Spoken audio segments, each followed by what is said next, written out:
chào bạn, ngày hôm nay mình muốn làm cái video giới thiệu slime chanh của mình cho các bạn xem.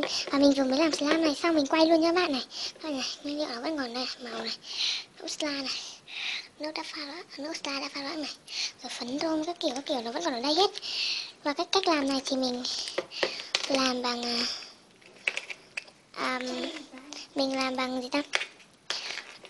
Như mình vừa mới giới thiệu là màu slime đã pha loãng với nước, phấn rôm, với lại sữa rửa mặt.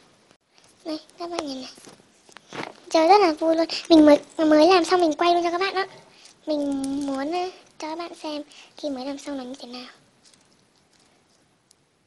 Đây là mấy cái slime mà mình làm từ hôm qua này. Mình đã quay video từ hôm qua rồi. Tôi rất thích luôn.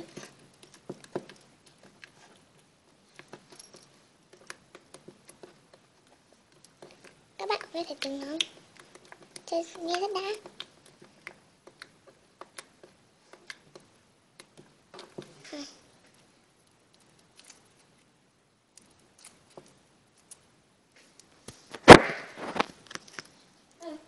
Đây nó hơi dính, kiểu dính nhưng mà đây cái slime này nó có thể kéo dài lên được và trong suốt luôn, kéo dài ra và trong suốt. Tôi rất là thích luôn. Slime này thì mình chất màu vàng vào nên là nhìn nó rất là đẹp nên mình đặt tên cho nó là slime chanh. Này, này, nó trong suốt nhưng mà nhìn không rõ lắm đâu. Tôi rất là thích. Đây, rất là kéo giãn luôn, là slime mà mình thích nhất luôn.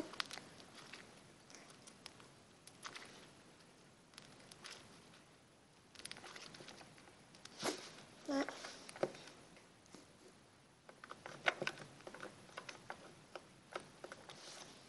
Nghe rất sướng.